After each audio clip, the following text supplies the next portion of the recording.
অন্ধ নাকি আপনি? দেখে চলতে পারেন না? আমার সাদা শার্টটার 12টা বাজিয়ে দিলেন। আরে ম্যাডাম, আপনার সাদা শার্টের চিন্তা করছেন? আমার এই দামি চশমাটার যদি স্ক্র্যাচ পড়ে তবে তো আপনার এই ফাইল বিক্রি করে টাকা শোধ করতে হবে। কি বললে? ফাইল বিক্রি করতে হবে? তুমি জানো আমি কে? আমি এই জোনের সিনিয়র ম্যাজিস্ট্রেট অনামিকা চৌধুরী। ও, তার মানে আপনি সেই হিটলার ম্যাডাম। আমি আদিল, আপনার নতুন জুনিয়র। ধাক্কাটা কিন্তু আপনি আগে দিয়েছেন। মোমেন্টাম ফিজিক্স অনুযায়ী দোষ আপনার। ফিজিক্সের গুষ্টি গেলাই, এক্ষুনি আমার চেম্বারে এসো। তোমাকে আজ আমি প্রশাসনিক ফিজিক্স শেখাবো। অনামিকা সিনিয়র ম্যাজিস্ট্রেট অসম্ভব সুন্দরী, কিন্তু মেজাজ সব সময় তুঙ্গে থাকে তার। আর ওদিকে আদিল নতুন জয়েন করা জুনিয়র অফিসার, ফাজিল এবং চঞ্চল। মুখে মুখে তর্ক করা তার শখ। এই কিছুক্ষণ আগেই তিনি দ্রুত পায়ে হাঁটছিলেন। তার হাতে কফি আর কিছু ফাইল ছিল। আদিল কানে হেডফোন লাগিয়ে গান গাইতে গাইতে করিডোর দিয়ে দৌড়ে আসছিল। কর্নারে দুজনের সজোরে ধাক্কা লাগলো। অনামিকার সাদা শার্টে কফি পড়ে গেল আর আদিলের চশমা ছিটকে পড়ল। অনামিকা চিৎকার করে উঠল। আদিল চোখ কচলাতে কচলাতে জবাব দিল, কিন্তু অনামিকা রাগে কাঁপতে থাকলো। সে আদিলকে ডেকে অফিসে পাঠালো। অনামিকা নিজের চেয়ারে বসে ফুঁসছে। আদিল হেলতে দুলতে ভেতরে ঢুকলো এবং বিনা অনুমতিতে চেয়ার টেনে বসে পড়ল। বসতে বলেছি তোমাকে? সিনিয়রের রুমে ঢুকার ম্যানার শেখনি? ম্যানার দিয়ে কি পেট ভরে ম্যাডাম? অনেকক্ষণ ধরে দাঁড়িয়ে আছি, পা ব্যথা করছে। আর তাছাড়া আপনি তো বললেন শেখাবেন, বসে শিখলে মনোযোগ ভালো থাকে। অনামিকা একটা মোটা ফাইল আদিলের দিকে ছুঁড়ে দিয়ে বলল, এই ফাইলটা 1 ঘন্টার মধ্যে সামারি করে আনো। যদি একটা কমা বা সেমিকোলনেও ভুল হয় তবে আজ তোমার জয়নিং লেটার আমি ক্যান্সেল করে দেব। আদিল ফাইলটা ধরে নাকে শুকে বলে, ম্যাডাম, ফাইল থেকে পচা গন্ধ বের হচ্ছে। কত বছর ধরে এটা আলমারিতে পড়ছে। আর সামারি তো করবই, কিন্তু বিনিময়ে কি পাবো? 1 কাপ কফি? তবে এবার কিন্তু আমার শার্টে ফেলবেন না। Adil, get out of my office. Adil সেখান থেকে বেরিয়ে আসে। কিছুক্ষণ পর ক্যান্টিনে বসে মকবুল আর রকির সাথে আড্ডা দিচ্ছে। জলি আপা আর সিরাজ সাহেব পাশের টেবিলে বসে কান খাড়া করে আছেন। মকবুল অফিসের পিয়ন, সে যে সবসময় দুজনের ঝগড়ায় ঘি ঢালে। আর জলি আপা অফিসের বড় আপা, সারাদিন গসিপ আর চা নিয়ে থাকেন।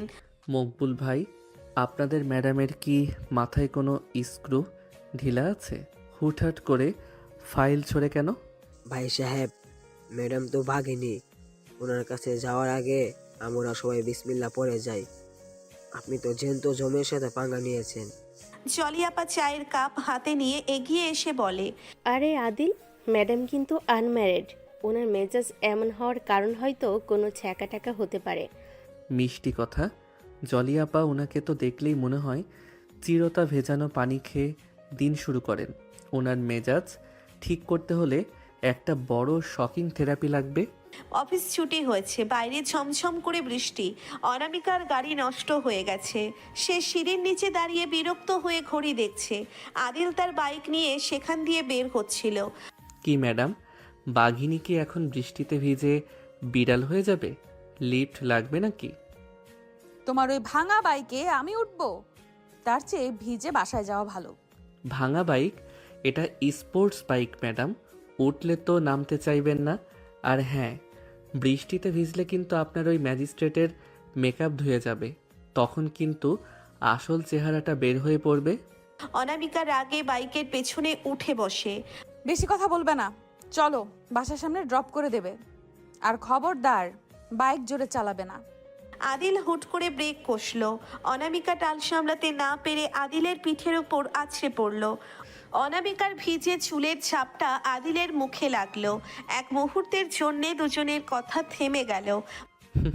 ম্যাডাম, ব্রেক কষলে কিন্তু একটু জড়িয়ে ধরা যায়, ওটা অপরাধ না। আপনার সিট বেল্ট তো আমি না।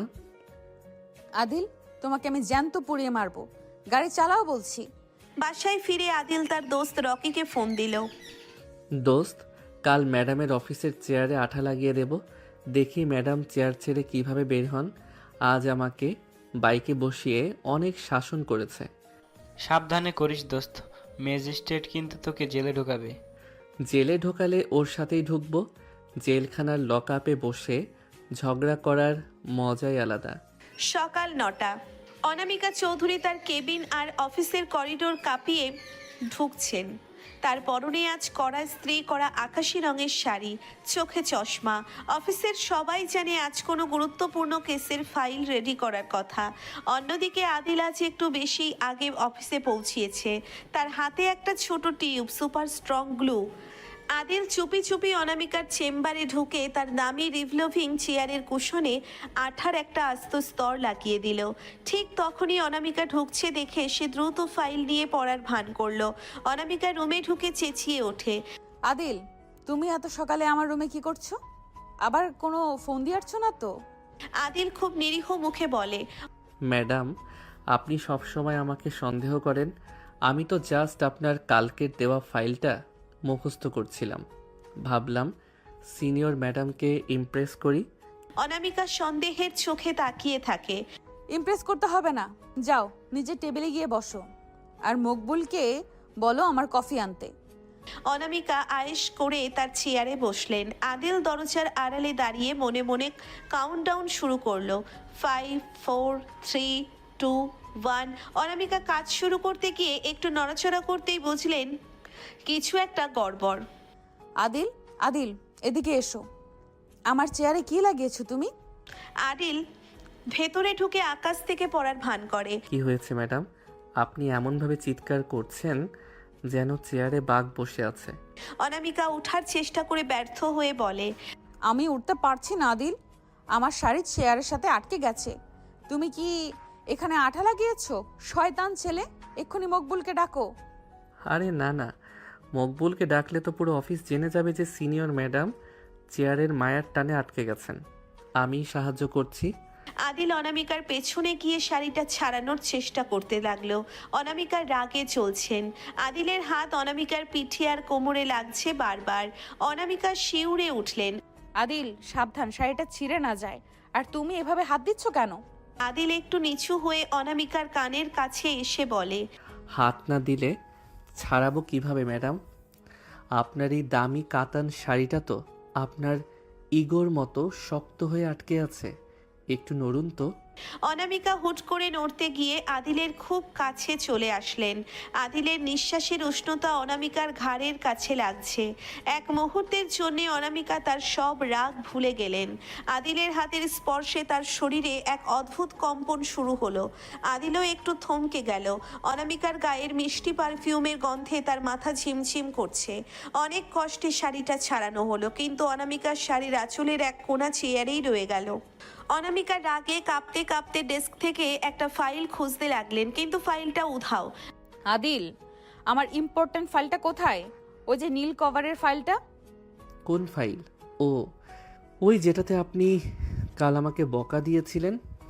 ওটা তো আমি সিরাজ সাহেবের কাছে দিয়ে এসেছি। আপনি তো বলেছিলেন ওটা চেক করতে। মিথ্যা কথা, আমি ওটা চেক করতে বলিনি। মকবুল, মকবুল, এদিকে এসো। মকবুল হাতে ঝাড়ু নিয়ে ঘরে ঢুকলো, সাথে শাইলাও এসেছে। ম্যাম, হুকুম করেন। আদিল ভাই কি আবারও কোনো কাণ্ড করেছে? ওনার পকেট চেক করব? আরে মকবুল ভাই, ম্যাডাম ফাইল হারিয়েছেন, এখন কি আমাকে অ্যারেস্ট করবেন নাকি? ম্যাডাম, আদিল ভাইকে তো দেখলাম ফাইলটা নিয়ে করিডোরের দৌড়াতে। উনি মনে হয় ওটা কোথাও লুকিয়ে রেখেছেন। আদিল, ফাইল দাও বলছি, না হলে আমি এক্ষুনি পুলিশের এএসপিকে ফোন করব। এটা সরকারি নথি চুরির মামলা হবে। দিন না ফোন। এসপি সাহেবকে বলবো যে ম্যাডাম চেয়ারে আঠা লাগিয়ে বসে থাকেন, তাই আমি ফাইল নিয়ে সেবা করেছি। উপরে আদিল ক্যান্টিনে বসে পকোড়া খাচ্ছে।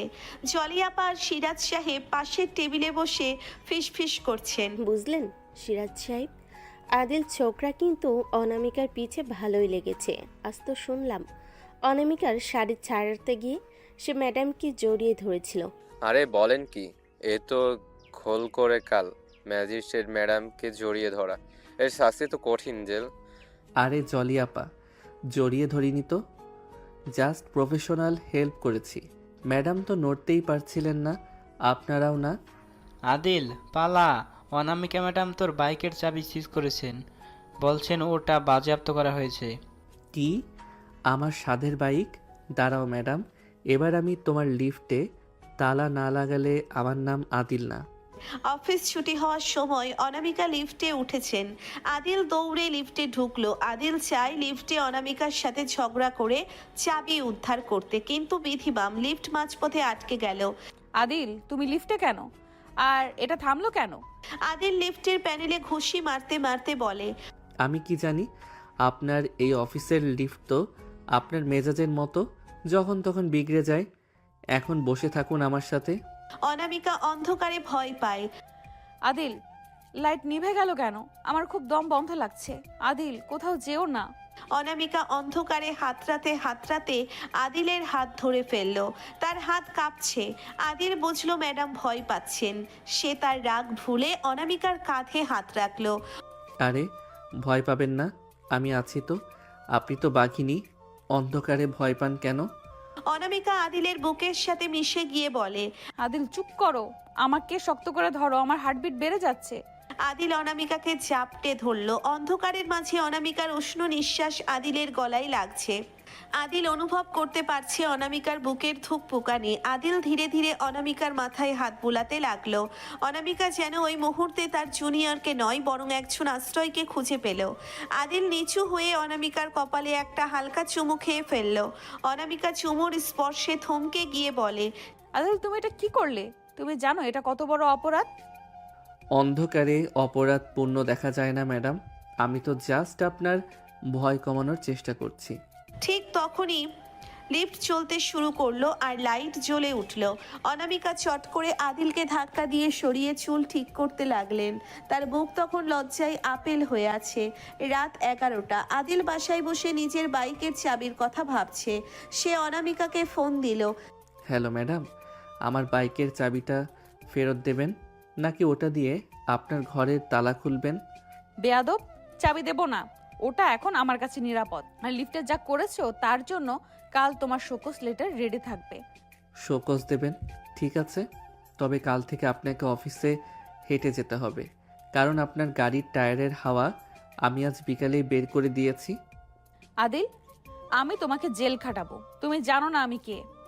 জানি তো, আপনি আমার সেই সিনিয়র ম্যাডাম, যিনি অন্ধকারে আমাকে শক্ত করে জড়িয়ে ধরেন। Good night. সকালবেলা অনামিকা ম্যাডামের মুড অফ, কারণ আদিল তার গাড়ির চাকা থেকে হাওয়া বের করে দিয়েছে।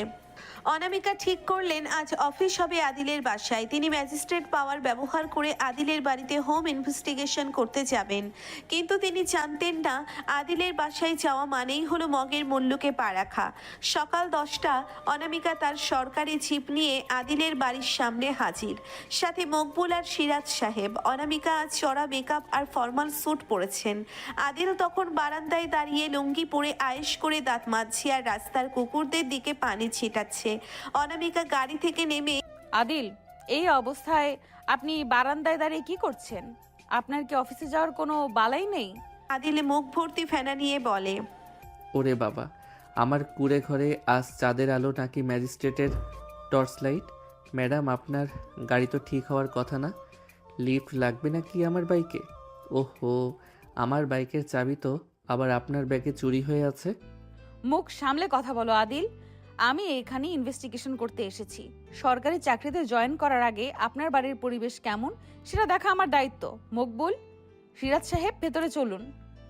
আসুন আসুন, তবে সাবধান ম্যাডাম, আমাদের ড্রয়িং রুমের সোফায় কিন্তু একটা স্প্রিং বের হয়ে আছে, ওটা আপনার দামি ড্রেস ছিঁড়ে ফেলতে পারে। আর সিরাজ সাহেব, আপনি ফাইল আনছেন কেন? আজ কি আমার ঘরেও সিল মারবেন?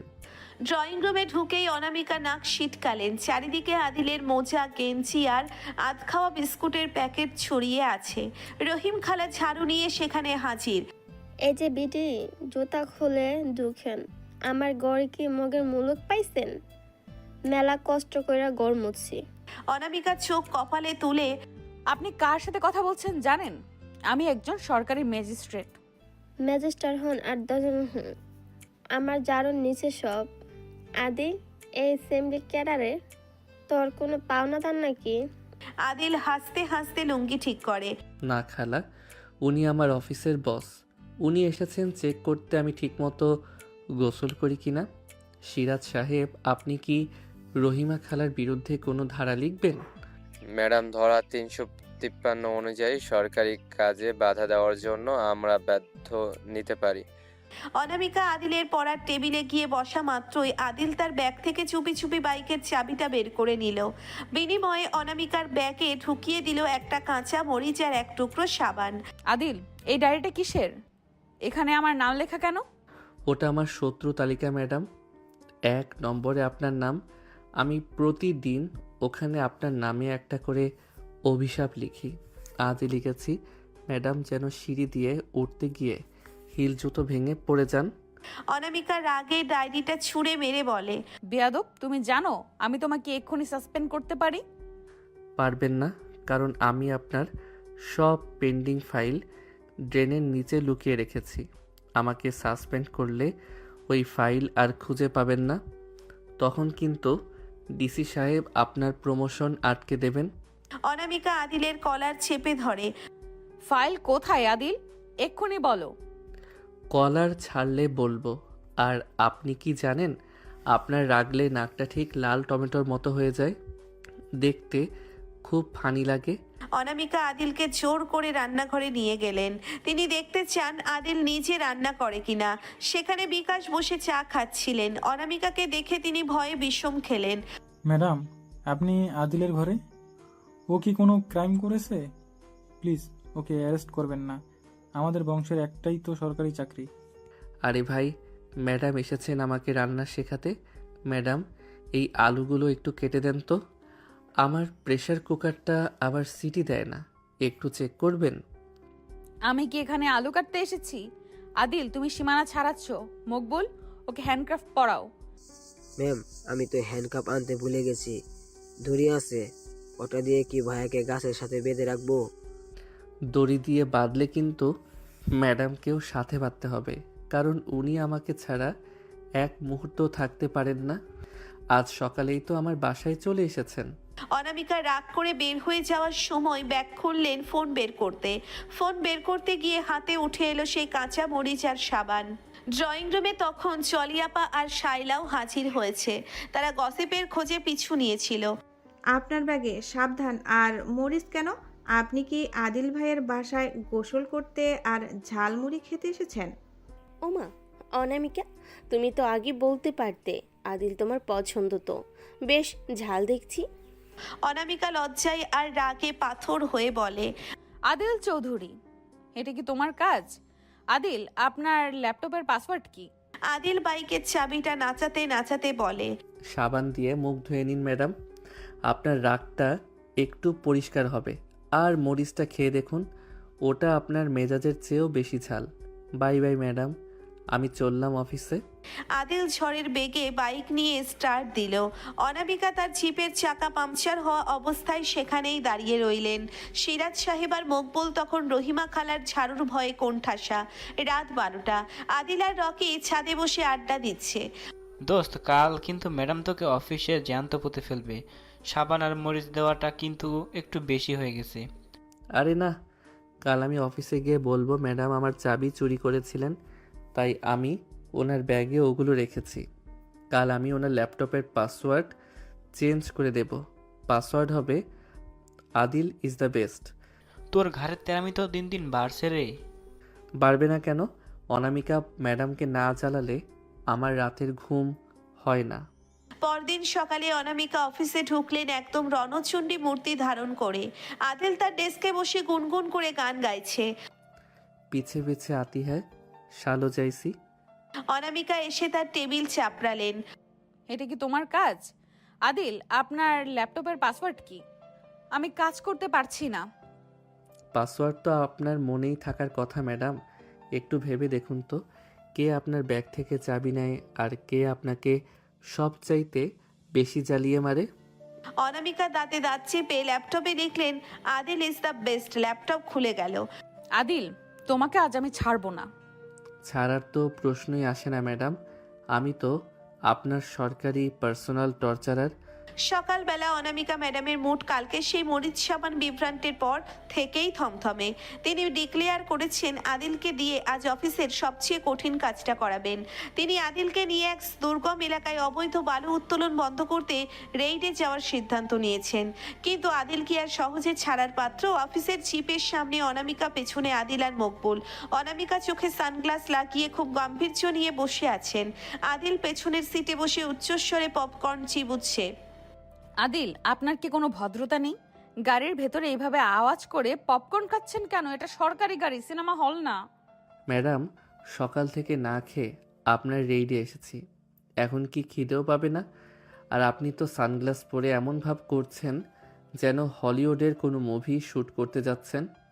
রোদের মধ্যে তো আপনার ওই দামি লিপস্টিক গলে যাবে, তখন কিন্তু আপনাকে ড্রাকুলা লাগবে। অনামিকা সানগ্লাস খুলে তেরে তাকিয়ে বলে, আদিল চৌধুরী, মুখ সামলে। আপনাকে আজ আমি বালুর ট্রাকে তুলে পুরো জেলা ঘোরাবো, দেখবেন তখন কেমন লাগে। ট্রাকে চললে তো ভালোই হয়, ছোটবেলায় অনেক শখ ছিল ট্রাকে চড়ার। সিরাজ সাহেব, আপনি কি সাথে দড়ি আনছেন? ম্যাডামকে ট্রাকের সাথে বেঁধে রাখতে হবে, নতুবা উনি তো ভয়ে মাঝপথে লাফ দেবেন। আদিল সাহেব, আইনের ধারা 198 অনুযায়ী সরকারি কর্মচারীকে ভয় দেখানো দণ্ডনীয় অপরাধ। চুপচাপ বসে থাকুন। রেইড স্পটে পৌঁছে দেখা গেল চারদিকে কাদা আর বড় বড় গর্ত। অবৈধ বালু ব্যবসায়ীরা ম্যাজিস্ট্রেট দেখে পালিয়েছে। অনামিকা গাড়ি থেকে নেমে খুব সাবধানে হাঁটছেন যেন তার ড্রেসে কাদা না লাগে। আদিল ঠিক তার পাশ দিয়ে লাফিয়ে লাফিয়ে হাঁটছে। ম্যাডাম, সাবধানে, এই কাদার গভীরতা কিন্তু আপনার ইগোর চেয়েও বেশি। একবার পড়লে কিন্তু ফেস ওয়াশ দিয়েও কাদা পরিষ্কার হবে না। আমাকে জ্ঞান দিতে হবে না মকবুল, ওই বালুর উত্তোলনের মেশিনটা জব্দ করো। আদিল, আপনি গিয়ে ওই মেশিনের চেনটা ঠিক মতো লক হয়েছে কিনা চেক করুন। আমি কেন? আমি তো আপনার জুনিয়র অফিসার, মেকানিক না। আপনি বরং নিজে গিয়ে চেক করুন। আপনি তো আবার সব কাজ নিখুঁত চান। অনামিকা জেদের বসে এক পা এগোতেই তার হিল জুতো কাদার মধ্যে গেঁথে গেল। তিনি টাল সামলাতে না পেরে আদিলের ওপর আছড়ে পড়লেন। দুজনেই ধপাস করে এক হাঁটু কাদার মধ্যে পড়ে গেলেন। অনামিকার সাদা ড্রেস এখন মাটির রঙে রঙিন। আদিল কাদা মেখে হাসতে হাসতে বলে, হা হা হা। ম্যাডাম, আপনার সাদা শাড়ি তো এখন ব্রাউন শাড়ি হয়ে গেছে। আমি তো বললাম ফিজিক্সের মোমেন্টাম দোষ আপনারই। অনামিকার রাগে প্রায় কাঁদো কাঁদো অবস্থা। আদিল, আমি তোমাকে আজ কাঁচা চিবিয়ে খাবো। তুমি কি আমাকে ইচ্ছে করে এখানে ফেলে দিলে? আমি কেন ফেলতে যাব? আমি তো আপনাকে সেভ করতে গিয়ে নিজেও এখন মাঠবাদ নিচ্ছি।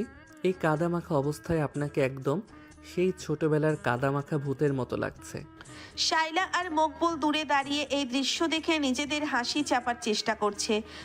মকবুল ভাই, ম্যাডামের এই অবস্থা যদি ডিসি স্যার দেখে তবে তো সবার চাকরি যাবে। কিন্তু বিশ্বাস করেন আদিল ভাই আর ম্যাডামকে কাদার মধ্যে একসাথে বেশ লাগছে। চুপ করো শাইলা, ম্যাডাম শুনলে তোর পার্লারে যাওয়া বন্ধ করে দেবে। তবে ভাইয়া যেভাবে ম্যাডামের গা থেকে কাদা ঝেড়ে দিচ্ছে, ওটা ঝাড়া নাকি আরো কাদা মাখানো তা বুঝলাম না। বৃষ্টি শুরু হয়েছে। অনামিকা আর আদিল নদীর ধারের একটি ছোট্ট টিনের চালার নিচে আশ্রয় নিলেন। অনামিকা শীতে কাঁপছেন, তার চুলগুলো ভিজে মুখের উপর এসে পড়েছে। আদিল তার গায়ের জ্যাকেটটা খুলে বিরক্তির সাথে অনামিকার দিকে বাড়িয়ে দিল। নিন, এটা গায়ে দিন। আবার ঠান্ডায় মরে গেলে আমার নামে খুনের মামলা হয়ে যাবে। তখন আমার এই তেরা ঘাটটা আপনি ফাঁসিতে ঝোলাবেন। তোমার জ্যাকেট আমি পরবো না। তোমার জ্যাকেট থেকে ঘামের গন্ধ বের হচ্ছে। ঘামের গন্ধ না, ওটা পুরুষের পারফিউম। নিন বলছি, নতুবা আমি এখনই আপনাকে আবার নদীর জলে চুবিয়ে দেব। অনামিকা অনিচ্ছা সত্ত্বেও জ্যাকেটটা গায়ে দিলেন। আদিল হঠাৎ করে অনামিকার খুব কাছে গিয়ে তার চুলের কাদা পরিষ্কার করে দিতে লাগলো। অনামিকা থমকে গেলেন। আদিলের হাতের ছোঁয়া আজ বড্ড নরম। আদিল অনামিকার একদম চোখে চোখ রেখে কথা বলছে। ঝগড়া তো অনেক করলেন ম্যাডাম, কিন্তু আজ এই অবস্থায় আপনার ওই ম্যাজিস্ট্রেট ভাবটা কোথায় গেল? এখন তো আপনি জাস্ট একটা ভেজা বিড়াল। আদিল, সরো এখান থেকে, তুমি বেশি বাড়াবাড়ি করছো। বাড়াবাড়ি আমি করি না ম্যাডাম, আপনি আমার তেরামি উস্কে দেন। এই যে আপনি আমাকে জব্দ করতে এখানে আনলেন, লাভ কি হলো? আপনার দামি লিপস্টিক তো এখন কাদার সাথে মিক্স হয়ে গেছে। ফিরতি পথে গাড়িতে সিট নেই, আদিলকে বসতে হয়েছে অনামিকার একদম ঘেঁষে। মকবুল গাড়ি চালাচ্ছে আর বারবার ব্রেক করছে। প্রতিটা ব্রেকে অনামিকা আদিলের উপর আছড়ে পড়ছেন। মকবুল, তুমি কি গাড়ি চালানো ভুলে গেছো? এত ব্রেক মারছো কেন? ম্যাম, রাস্তায় গরু ছাগল বেশি, আমার তো দোষ নেই। ম্যাডাম, আপনি কি ইচ্ছা করে আমার উপর পড়ছেন? আপনি তো বললেন আমি বেয়াদব, তবে আমার সাথে এত ঘেঁষে বসছেন কেন? মুখ বন্ধ করো আদিল। আমি পড়ে যাচ্ছি বলে হাত দিয়েছি, আর তোমার এই কাদামাখা জ্যাকেটটা এক্ষুনি আমার গা থেকে নাও। আহা, পড়ার সময় তো ভালোই পড়েছিলেন, এখন আবার ইগো দেখাচ্ছেন। জলি আপাকে গিয়ে বলবো যে ম্যাডাম আজ সারাদিন কাদার মধ্যে আমার হাত ধরে বসেছিলেন। আদিল বাসায় ফিরতেই রহিমা খালা তার কাদামাখা অবস্থা দেখে চেঁচানো শুরু করলেন। কি রে আদি, ড্রেনে পড়ে গেছিলি নাকি? নাকি তোর ওই পেতনি বস তোরে মাটির নিচে চাপা দিয়েছিল? আরে না খালা, ম্যাডাম আর আমি মিলে আজ মাটির সাথে বন্ধুত্ব করেছি। খালা একটা ভালো সাবান দাও তো, ম্যাডামকে কাল আবার সাবান গিফট করতে হবে। তোর কপালে জারুর বাড়ি আছে রে আদি, ওই ম্যাজিস্ট্রেটের লগে যে তুই কি সুর করছিস উপরওয়ালাই জানে। অনামিকা বাসায় ফিরে শাওয়ার নিয়ে ডায়েরি খুললেন। তিনি আজকের দিনের সব ক্ষোভ ডায়েরিতে লিখছেন। আজ আদিলের জন্য আমার সাদা শাড়িটা নষ্ট হলো। ছেলেটা এত তেরা কেন? কিন্তু লিফটে সেই চুমু আর আজ কাদার মধ্যে ওর ওই অদ্ভুত যত্ন, না, ও জাস্ট আমাকে অপমান করতে চায়। কাল আমি ওকে অফিসের সব চাইতে পুরনো আর ময়লা ফাইলগুলো পরিষ্কার করতে দেব। আদিল চৌধুরী, তোমার হাড় আমি গুঁড়ো করব। সকাল 9টা। অনামিকা ম্যাডাম অফিসে ঢুকেই দেখলেন আদিল তার টেবিলের উপর পা তুলে দিয়ে বড় একটা বাটি নিয়ে বসে পান্তা ভাত আর কাঁচামরিচ খাচ্ছে। আদিল, এটা কি আপনার ডাইনিং রুম? অফিসের টেবিলে পান্তা ভাত খাচ্ছেন কোন সাহসে? ম্যাডাম, কাল কাদার মধ্যে কাজ করে খুব খিদে লেগেছে, আর মাটির মানুষের জন্য পান্তা ভাতই সেরা। খাবেন নাকি? এক লোকমা। কাঁচা মরিচটা আপনার মেজাজের মতোই করা। আজ আপনাকে দিয়ে আমি পুরো অফিসের স্টোর রুম পরিষ্কার করাবো। সিরাজ সাহেব, আজ কোনো কাজ নেই, শুধু আদিলের শাস্তি হবে। Store room? ওটা তো ভূতের বাড়ি। ঠিক আছে ম্যাডাম, আমি স্টোর রুম পরিষ্কার করব, কিন্তু আপনাকেও সাথে থাকতে হবে, কারণ ভূতেরা তো আবার একা একা ভয় পায়। অনামিকা রেগে চলে যায়। কিছুক্ষণ পর অফিসের পরিবেশ বেশ থমথমে। অনামিকা ম্যাডাম তার কেবিনে পায়চারি করছেন। হঠাৎ তিনি আদিলকে ভেতরে ডাকলেন। আদিল ভাবছিল আবার কোনো বকা খাবে, কিন্তু অনামিকার মুখ আজ অন্যরকম, রহস্যময়। অনামিকার কেবিন পর্দা টানা। আদিল এক হাতে ফাইল আর অন্য হাতে একটি আপেল নিয়ে দাঁড়িয়ে আছে। আদিল শোনো, এটা কোনো গোপন ইনভেস্টিগেশন করতে হবে। একটা গোপন ইনভেস্টিগেশন করতে হবে, বাইরের কেউ যেন না যায়। আমাদের স্টোর রুমে একটা ফাইল আছে, নাম তৌরিক তালুকদার। এই ফাইলটা আমার আজকেই চাই। তৌকির তালুকদার? এইটা আবার কে? আপনার কোনো প্রাক্তন প্রেমিক নাকি? ম্যাডাম, জলিয়াপা জানলে তো আপনার চাকরি নট। ফালতু কথা বলবেন না আদিল। তৌরিক তালুকদার একজন বড় দুর্নীতিবাজ ব্যবসায়ী। ওর বিরুদ্ধে কিছু গোপন নথি ওই স্টোর রুমের স্তূপের মধ্যে চাপা পড়ে আছে। আমাকে ওটা উদ্ধার করতে হবে।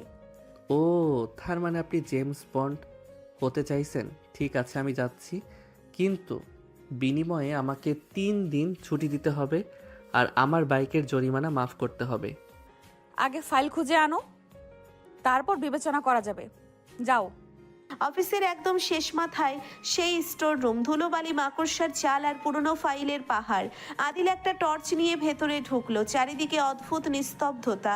আদিল মনের সুখে গান গাইছে আর পা দিয়ে পুরনো কাগজ ছড়াচ্ছে। তৌকির ভাই, ও তৌকির ভাই, কই লুকাইছো? তোমার ম্যাডাম তোমারে ডাকে। হঠাৎ রুমের কোনায় একটা দীর্ঘ ছায়া নড়ে উঠল। আদিলের বুকের ধুকপুকানি বেড়ে গেল। সে টর্চটা সেই দিকে ফেলতেই দেখলো একটা সাদা মতো কিছু একটা নড়ছে। আদিল আর সহ্য করতে পারলো না। আদিল গগন বিদারী চিৎকার দিয়ে ওঠে। ওরে বাবারে, ভূত ভূত, আমাকে বাঁচাও! তৌকির তালুকদার ভূত হয়ে ফিরে এসেছে। আদিল দৌড় দিতে গিয়ে একটা ফাইলের তাকের উপর পড়তে লাগলো। ঠিক তখনই সেই ছায়াটা তাকে চাপটে ধরলো। চুপ করো গাধা, আমি ভূত নই, আমি অনামিকা। ম্যাডাম, আপনি এখানে সাদা ওড়না পরে দাঁড়িয়ে আছেন কেন? আমাকে কি মারতে চান? আরে বলো দামি, তোমাকে একা ভরসা করতে পারলাম না, তাই নিজেই এলাম। আর ওড়না দিয়ে মুখ ঢেকেছি যেন ধুলো না ঢোকে। এত বড় পালোয়ান একটা ছায়া দেখে চিৎকার করো। ছায়া না ম্যাডাম, আপনি অন্ধকারে যেভাবে দাঁড়িয়েছিলেন আপনাকে তো ভূতের চেয়েও ভয়ঙ্কর লাগছিল। আমার হার্ট তো এখন পেটের মধ্যে চলে গেছে। হয়েছে, এবার কাজ করো। দুজনে মিলে ধুলো মাখা স্তূপের মধ্যে ফাইল খুঁজছে। জায়গাটা খুব সংকীর্ণ। অনামিকা একটা বাস্কের ওপর ঝুঁকে পড়লেন, আদিল তার পাশেই। অনামিকার হাতের ছোঁয়া মাঝে মধ্যে আদিলের হাতে লাগছে। আদিল, এই হলুদ কভারের ফাইলটা দেখো তো। না, এটা না। উফ, এত ধুলো কেন এখানে? ম্যাডাম, আপনি কেন আসছেন?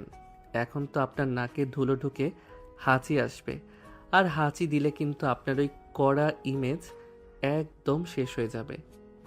আহ, বক বক করো না তো। এই তো পেয়েছি মনে হয়, টি সিরিজের বক্স, তৌরিক তালুকদার।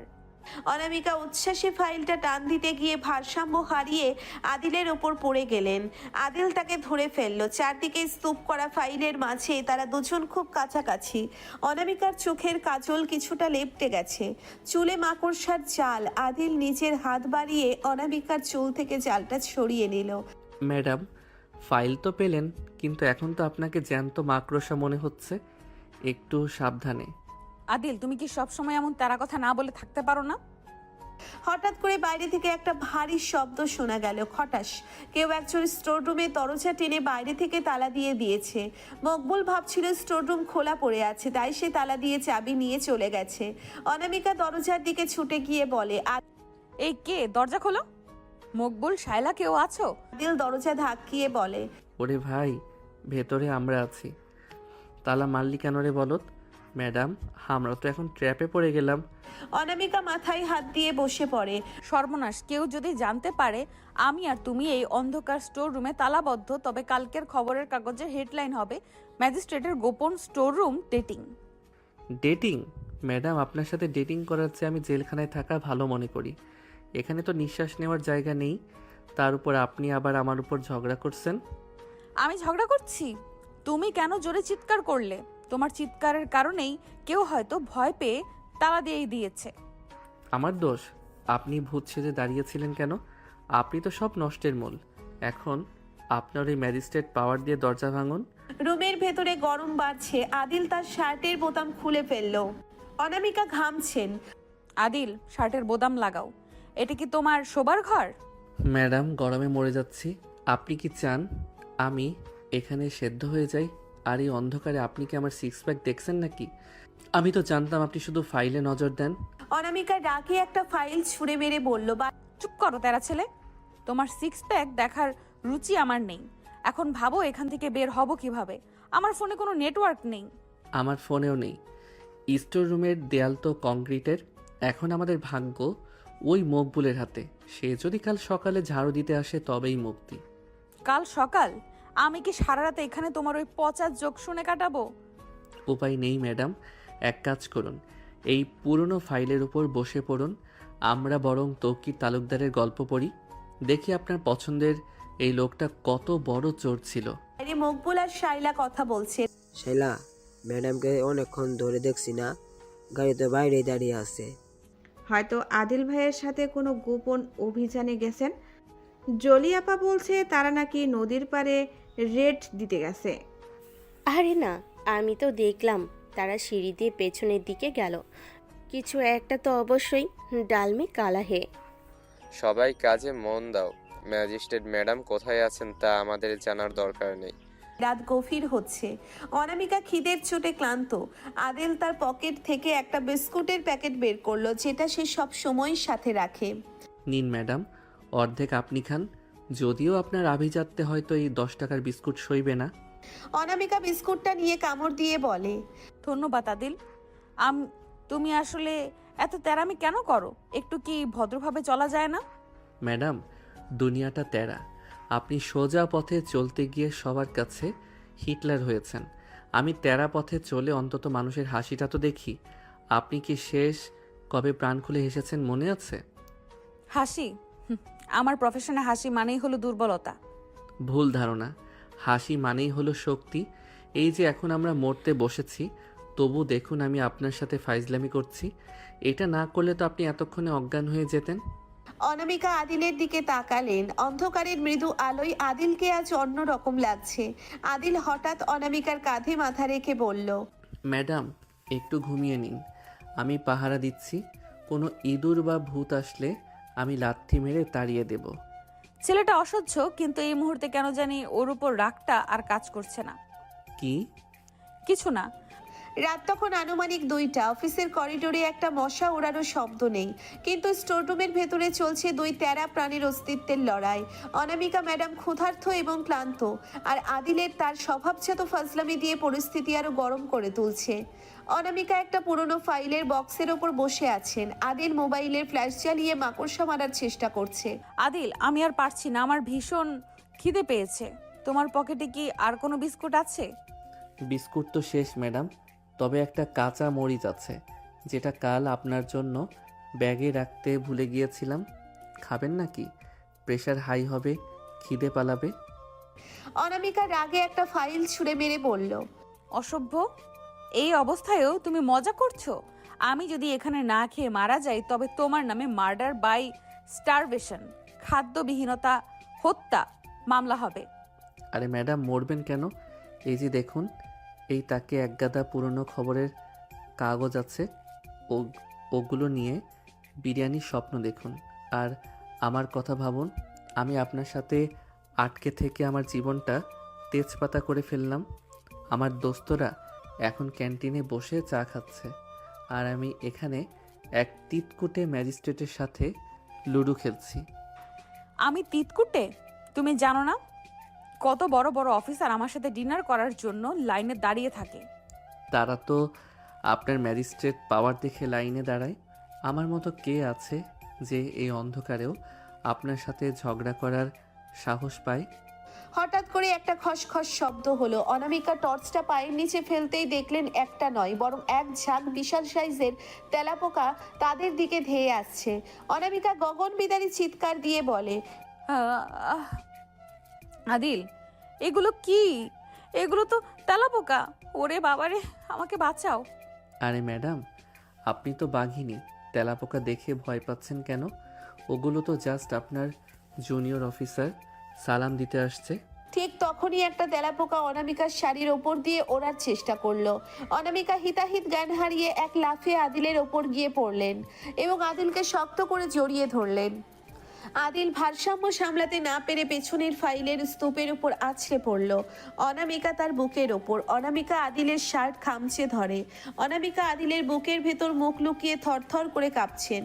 আদিল, সরাও ওটাকে, আমার গায়ে উঠছে। প্লিজ আমাকে বাঁচাও। আরে ম্যাডাম শান্ত হন, আমি তো আছি। তেলাপোকা কি আর আপনার মতো ডেঞ্জারাস? তার চোখের জল আদিলের শার্ট ভিজিয়ে দিচ্ছে। আদিল বুঝতে পারলো এই চাঁদরেল নারী আসলে ভেতরে ভেতরে কতটা নরম। আদিল তার হাত বাড়িয়ে অনামিকাকে আগলে ধরলো। রুমের ভেতরে তাপমাত্রা যেন হঠাৎ বেড়ে গেল। তেলাপোকাগুলো চলে গেছে, কিন্তু অনামিকা আদিলকে ছাড়ছেন না। আদিল অনুভব করতে পারছে অনামিকার হৃদস্পন্দন। সে ধীরে ধীরে অনামিকার চিবুক ধরে মুখটা উপরে তুলল।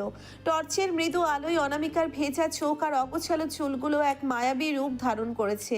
ম্যাডাম আপনার ভয় কি চলে গেছে, নাকি আমাকে সিজ করার নতুন কোনো পরিকল্পনা করছেন? তুমি সবসময় এমন দুষ্টুমি কেন করো আদিল? আমাকে কেন এত জ্বালাও? না জ্বালালে কি আর আপনি আমাকে এভাবে জড়িয়ে ধরতেন? আপনার এই ম্যাজিস্ট্রেট গিরি যখন ধুলোয় মিশে যায়, তখন আপনাকে একদম ছোট বাচ্চার মতো লাগে। আদিল অনামিকার গালে হাত রাখলো। অনামিকা এবার আর বাধা দিলেন না। আদিল ধীরে ধীরে অনামিকার কপালে একটা দীর্ঘ চুমু আঁকলো। অনামিকা চোখ বুজে নিলেন। আদিলের অন্য হাতটা অনামিকার কোমরে শক্ত হয়ে বসলো। অনামিকার শাড়ির আঁচলটা ধুলোমাখা মেঝের ওপর লুটোপুটি খাচ্ছে। আদিল অনামিকার কানের কাছে ফিসফিস করে বলল, আজ এই অন্ধকার রুমে কোনো সিনিয়র জুনিয়র নেই, আজ শুধু আপনি আর আমি। আদিল অনামিকার ঠোঁটের খুব কাছে নিজের ঠোঁট নিয়ে এলো। অনামিকা তার হাত দিয়ে আদিলের চুলগুলো আঁকড়ে ধরলেন। দীর্ঘ কয়েক মিনিট ধরে সেখানে এক নিবিড় রোম্যান্স চলল। ধুলোমাখা স্টোর রুমটি যেন মুহূর্তের জন্য এক রাজপ্রাসাদে পরিণত হলো। অনামিকা তার সমস্ত ইগো বিসর্জন দিয়ে আদিলের বাহুডোরে নিজেকে সঁপে দিলেন। রাত শেষে তখন ভোর হতে চলেছে। দুজনেই খুব ক্লান্ত। আদিল পুরনো ফাইলের গাদাগুলো গুছিয়ে একটা বিছানার মতো তৈরি করলো। নিন ম্যাডাম, আপনার ভিআইপি বেড রেডি। ঘুমিয়ে পড়ুন, আমি পাশে বসে পাহারা দিচ্ছি। না, তুমিও বসো, একা থাকতে ভয় লাগছে। আদিল অনামিকার পাশে বসলো। অনামিকা আদিলের কাঁধে মাথা রাখলেন। আদিল অনামিকার হাতটা নিজের হাতের মুঠোয় নিয়ে নিল। কিছুক্ষণ পরেই দুজনে গভীর ঘুমে তলিয়ে গেলেন। ধুলোবালির মাঝে তৌকির তালুকদারের ফাইলের ওপর মাথা রেখে দুই চিরশত্রু আজ এক অদ্ভুত শান্তিতে ঘুমাচ্ছে। ভোর 5টা। মকবুল তার ঝাড়ু নিয়ে স্টোররুমে দরজার সামনে হাজির। সে তালা খোলার সাথে সাথেই ভেতরের দৃশ্য দেখে তার ঝাড়ু হাত থেকে পড়ে গেল। সিরাজ সাহেব আর জলি আপাও তখন অফিসে পৌঁছে গেছেন এবং কৌতূহল বশত সেখানে উকি দিলেন। ওরে আল্লাহ রে, এ আমি কি দেখছি? ম্যাডাম আর আদিল ভাই একসাথে ফাইলের উপর শুয়ে আছে। আমি তো জানতামই ওদের মধ্যে কিছু একটা লটপট চলছে। দেখো সিরাজ সাহেব, আদিল তো ম্যাডামের হাত ধরে আছে। বাইরের চেঁচামেচিতে আদিলের ঘুম ভেঙে গেল। সে চোখ মেলেই দেখলো অনামিকা তার বুকের উপর মাথা রেখে ঘুমাচ্ছে। আদিল চমকে উঠে অনামিকাকে ধাক্কা দিয়ে সরিয়ে দিল। ওরে বাবা, ম্যাডাম ওঠেন, আমরা তো এক্সপোজ হয়ে গেছি। অনামিকা ধরপড় করে উঠে বসে চুল ঠিক করতে করতে বলে, কি হয়েছে? আদিল, তুমি আমার এত কাছে কেন? আর আপনি মকবুল এখানে কি করছেন? ম্যাম, আমি তো ঝাড়ু নিতে আসছি। আপনারা সারা রাত এখানে কি ইনভেস্টিগেশন করলেন? অনামিকা গলা ঝেড়ে আগের সেই চাঁদরেল মূর্তিতে বলে, চুপ করুন মকবুল। আমরা তৌরিক তালুকদারের ফাইল খুঁজছিলাম। ফাইল খুঁজতে খুঁজতে ক্লান্ত হয়ে জাস্ট একটু চোখ বন্ধ করেছিলাম। আদিল, আপনি আমার পাশে শুয়েছিলেন কেন, বেয়াদব ছেলে? আমি বেয়াদব? আপনি তো তেলাপোকা দেখে আমাকে জাপটে ধরলেন। আমার শার্টের হাতা তো আপনি ছিঁড়ে ফেলছেন, এখন আবার আমাকেই দোষ দিচ্ছেন। মিথ্যা কথা বলবে না আদিল। আমি আপনাকে ধরবো কেন? আমি তো জাস্ট ভারসাম্য হারিয়ে পড়ে গিয়েছিলাম। ভারসাম্য? ওটা তো মোমেন্টাম ছিল না ম্যাডাম, ওটা ছিল আঠা। জলিয়াপা, আপনি বিশ্বাস করবেন না, ম্যাডাম আমাকে সারা রাত ঘুমাতে দেয়নি, শুধু বলেছে আদিল আমাকে বাঁচাও। আদিল চৌধুরী, আমি আপনাকে আজই সাসপেন্ড করব। সিরাজ সাহেব, এক্ষুনি নোটশিট রেডি করুন। ম্যাম, নোটশিটে কি লিখবো? সেটা রুমে ফাইল খোঁজা, রাত অবস্থায় রোম্যান্স। খবরদার সিরাজ সাহেব, কোনো ফালতু কথা বলবেন না। আদিল, এক্ষুনি আমার সামনে থেকে যান। আপনার মুখ আমি আর দেখতে চাই না। যাচ্ছি তো, আপনার ওই ধুলো মাখা শাড়ি আর লেপটে যাওয়া কাজলের মুখ দেখার শখ আমার নেই। মকবুল ভাই চলো, আজ ম্যাডামকে একটা আয়না কিনে গিফট করতে হবে। কেবিনে বসে অবিরাম কপালে বাম ঘষছেন। আজ অফিসে পা রাখতেই তিনি জলিয়াপার বাঁকা হাসিয়ার মকবুলের বিশেষ সালাম পেয়েছেন।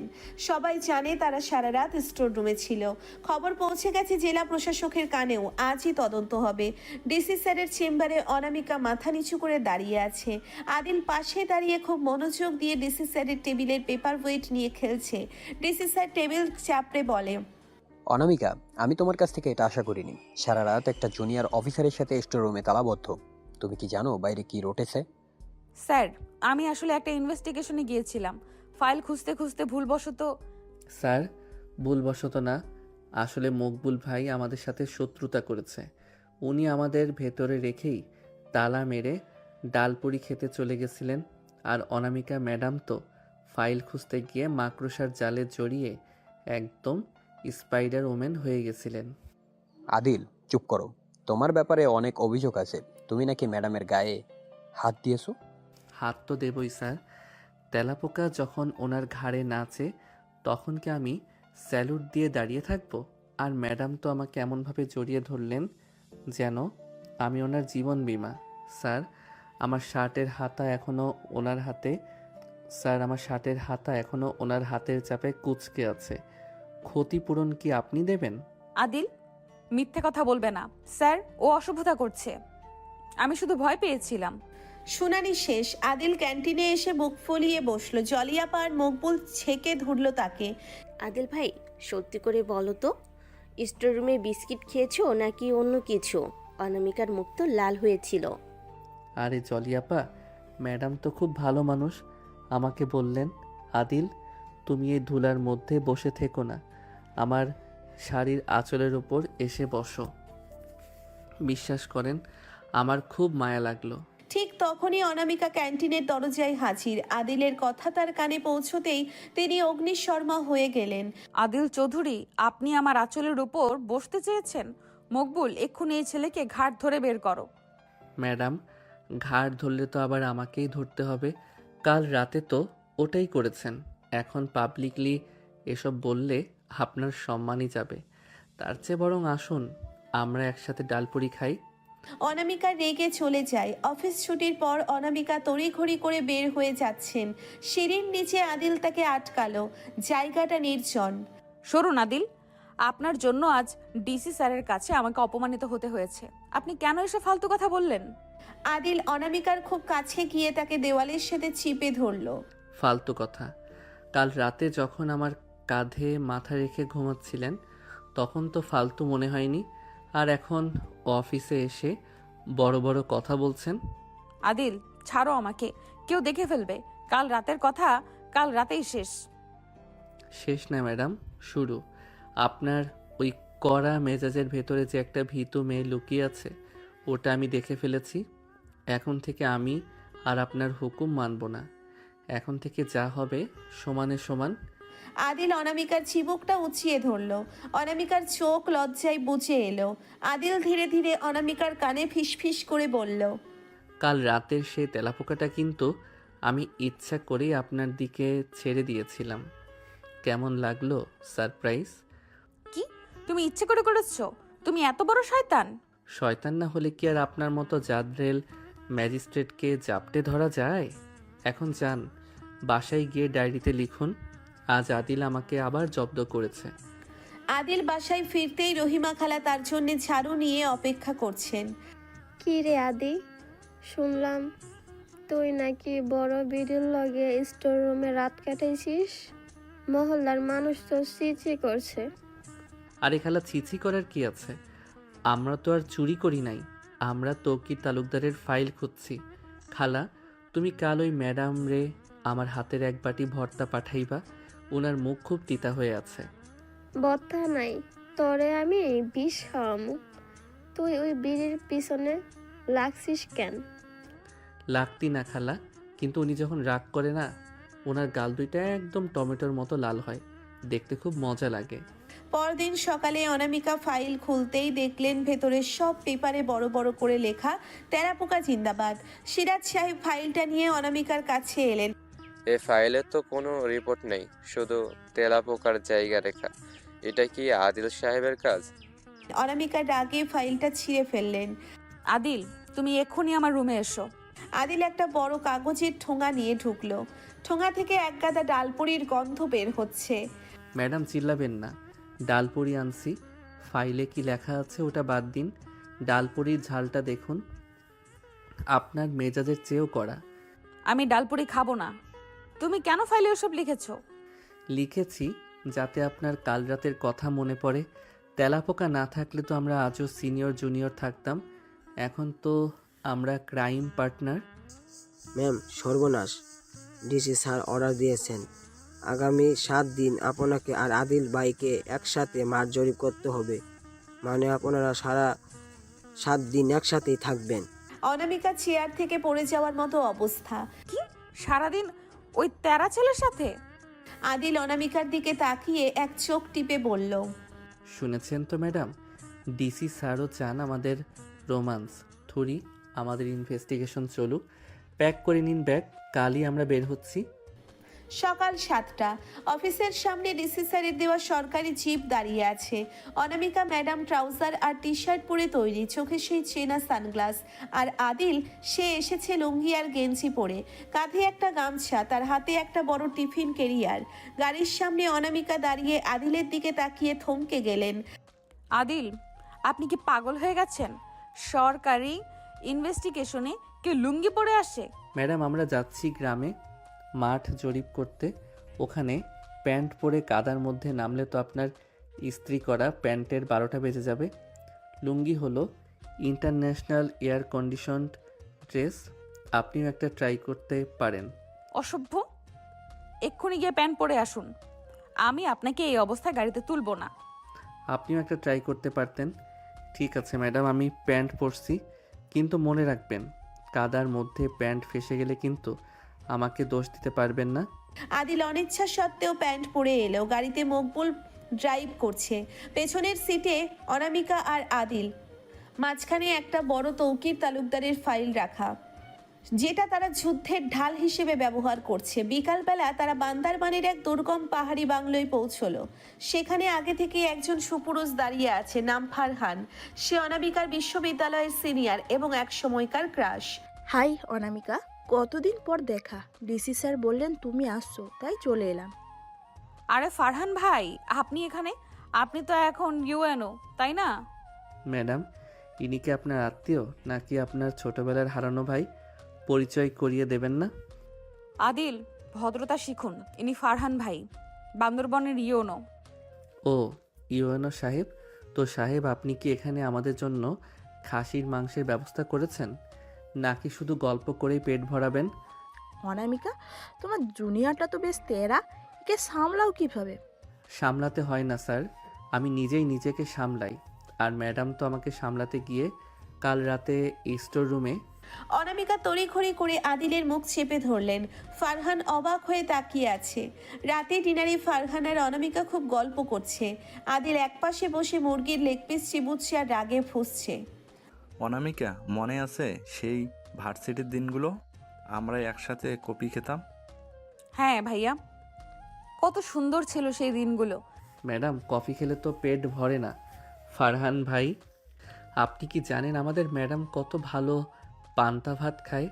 কাল রাতে উনি তো কাঁচা মরিচ দিয়ে এক গামলা ভাত শেষ করেছেন।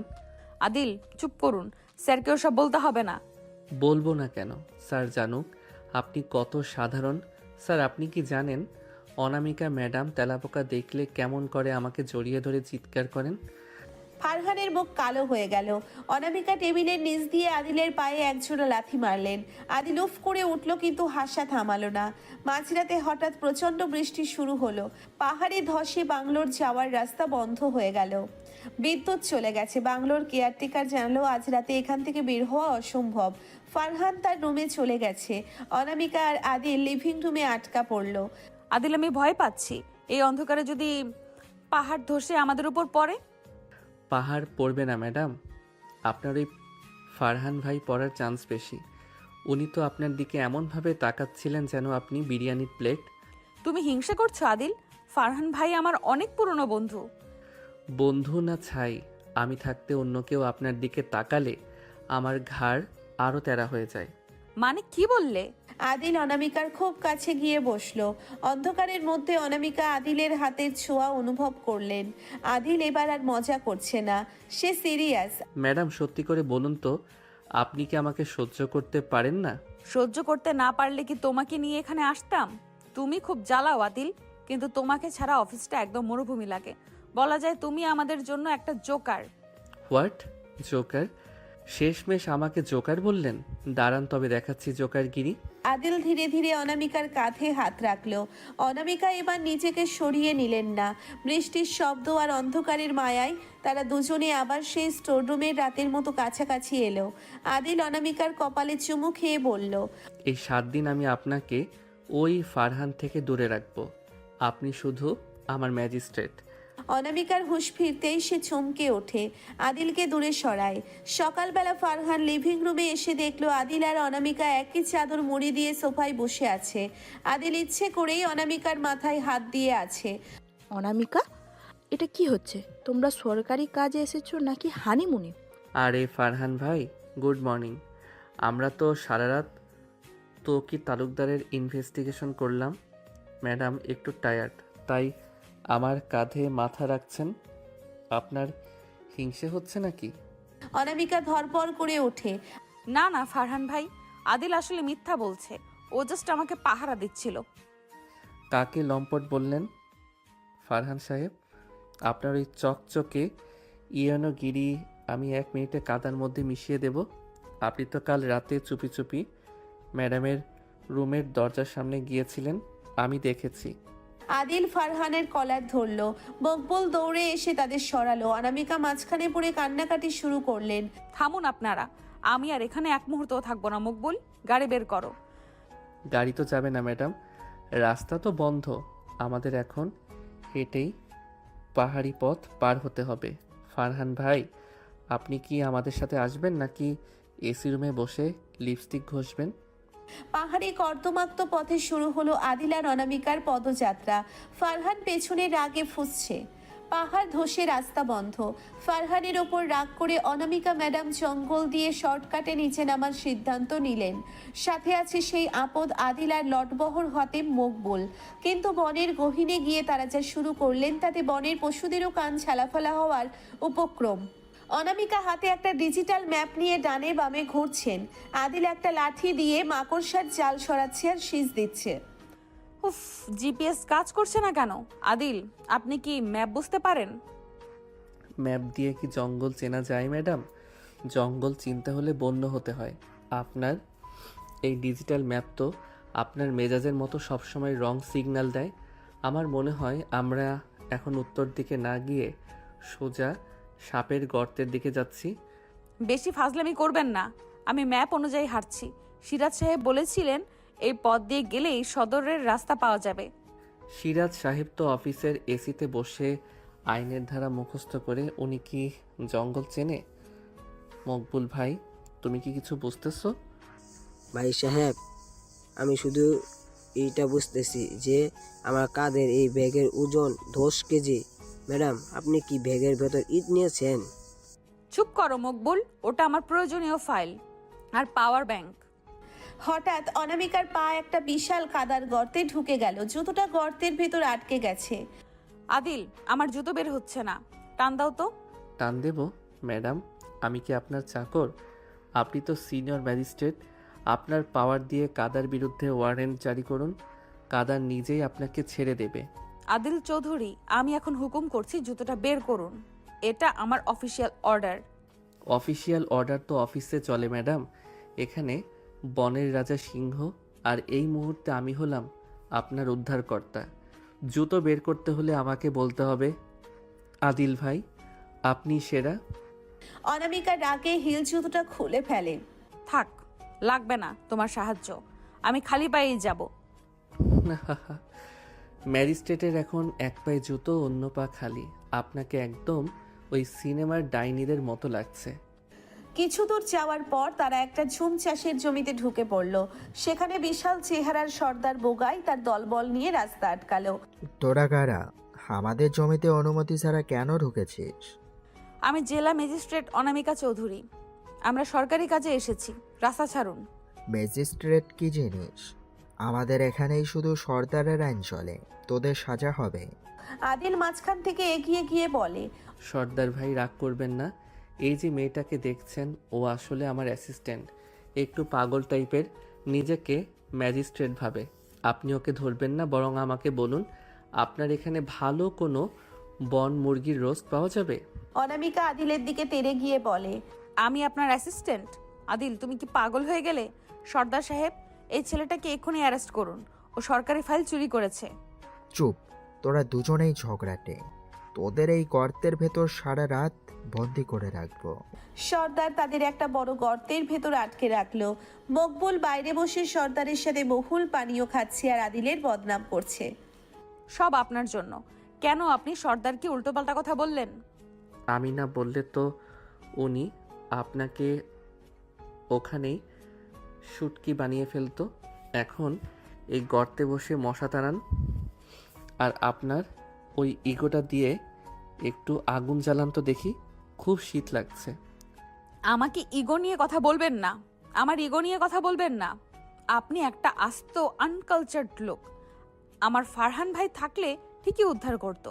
ফারহান ভাই তো এখন ইউনো অফিসে বসে ল্যাভেন্ডার পারফিউম মাখছে, আর আমি আপনার সাথে এই ইঁদুরের গর্তে বসে আপনার বকা শুনছি। ফারহান তো আপনাকে দেখলে এখন চিনবেই না। আপনার মেকআপ তো কাদার সাথে মিশে এখন আলকাতরা হয়ে গেছে। হঠাৎ গর্তের দেওয়াল দিয়ে একটা বড় বন তেলাপোকা অনামিকার দিকে এলো। আদিল, ওটা মারো প্লিজ। মারবো কেন? ওটা তো বনের ম্যাজিস্ট্রেট, ও আপনার সাথে মিটিং করতে আসছে, ধরুন ওটাকে। অনামিকা ভয়ে আদিলের পেছনে গিয়ে লুকিয়ে বলে, মজা করো না আদিল, আমি সত্যিই ভয় পাচ্ছি। সরাও ওটাকে।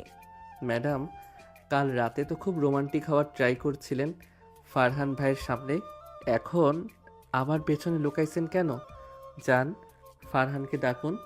তুমি একটা জঘন্য ছেলে, আমি তোমাকে আজীবনের জন্য বরখাস্ত করব। রাত গভীর, মকবুল বাইরে নাক ডাকছে। আদিল তার পকেট থেকে একটা ছোট পেরেক বের করলো।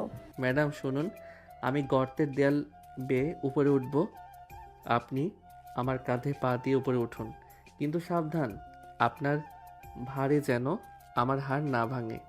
আমি আপনার কাঁধে পা দেব? কখনোই না, এটা আমার প্রোটোকলের বিরুদ্ধে। প্রোটোকল দিয়ে কি গর্ত থেকে বের হওয়া যাবে? নতুবা কাল সকালে সর্দার আপনাকে তার পোষা ভালুকের সাথে বিয়ে দিয়ে দিবে, তখন প্রোটোকল নিয়ে বনের মধ্যে নেচে বেড়াবেন। অনামিকা বাধ্য হয়ে আদিলের কাঁধে পা দিয়ে উপরে উঠতে গেলেন। আদিল তেরামি করে হুট করে নিচে বসে পড়ল। অনামিকা ধপাস করে আদিলের ওপর পড়লেন। আদিল, আপনি ইচ্ছে করে বসলেন কেন? ম্যাডাম, আপনি কি পাথর খেয়েছেন? আপনার ভারে তো আমার স্পাইনাল কর্ড জ্যাম হয়ে গেছে, একটু ডায়েট কন্ট্রোল করেন। ভোরবেলা তারা কোনো মতে গর্ত থেকে বের হয়ে মেইন রোডে পৌঁছলো। সেখানে ডিসি স্যার আর পুলিশ ফোর্স তাদের খুঁজছে। ফারহানও সেখানে আছে। অনামিকা, তুমি ঠিক আছো? আমি তো খুব চিন্তায় ছিলাম। আদিল পুরুষের জিপে উঠে বসে। চিন্তার কিছু নাই স্যার, ম্যাডাম আর আমি সারা রাত গর্তের ভেতর কুস্তি খেলেছি। ম্যাডাম এখন কুস্তিতে ব্ল্যাক বেল্ট পাওয়ার যোগ্য। মকবুল ভাই, চলো ম্যাডামকে একটা ভালো পেইন কিলার কিনে দিও, ওনার শরীরে খুব ব্যথা। অনামিকার আগে সানগ্লাসটা ভেঙে ফেলে। আদিল চৌধুরী, আমি তোমাকে জ্যান্ত কবর দেব। জঙ্গল থেকে উদ্ধার হলেও ঝগড়া থেকে মুক্তি নেই। অনামিকা এখন আদিলকে সাইজ করার জন্য নতুন কোনো বিভাগীয় মামলার কথা ভাবছেন। আর আদিল ভাবছে কাল অফিসে গিয়ে কিভাবে অনামিকার চেয়ারে নতুন কোনো ফাজলামি করা যায়। সকাল 9টা, অনামিকা চৌধুরী তার কেবিনে পায়চারি করছেন। তার পরনে আজ কড়া স্ত্রী করা রক্তবর্ণ শাড়ি, চোখে সেই বিখ্যাত চড়ুই পাখি মার্কা চশমা। আজ তিনি ডিসি স্যারকে বলে বিশেষ অনুমতি নিয়েছেন। আদিলকে তিনি ব্যক্তিগতভাবে প্রশাসনিক ট্রেনিং দেবেন। আর আদিল, সে আজ অফিসে এসেছে একদম সাদা পাঞ্জাবি পাজামা পরে, হাতে একটা বড় লাঠি আর বগলে একটা পুরনো বাংলা অভিধান। অনামিকা তার চেম্বারের দরজা ধাক্কা দিয়ে ঢুকলেন। আদিল তখন অনামিকার দামে ডেভেলপিং চেয়ারে উল্টো হয়ে বসে পা দুলাচ্ছে আর অভিধান পড়ছে। অনামিকা গগন বিদারী চিৎকার দিয়ে বলে, আদিল, আপনি আমার চেয়ারে উল্টো হয়ে বসে আছেন কেন? এটা কি সার্কাস প্যান্ডেল? আদিল খুব শান্তভাবে চশমার উপর দিয়ে তাকিয়ে বলে, ম্যাডাম, আপনি উচ্চস্বরে কথা বলে বায়ুমণ্ডলে শব্দ দূষণ করছেন। অভিধান অনুযায়ী ম্যাজিস্ট্রেট মানে হলো আইন রক্ষক, কিন্তু আপনি তো আইন ভাঙছেন আর উল্টো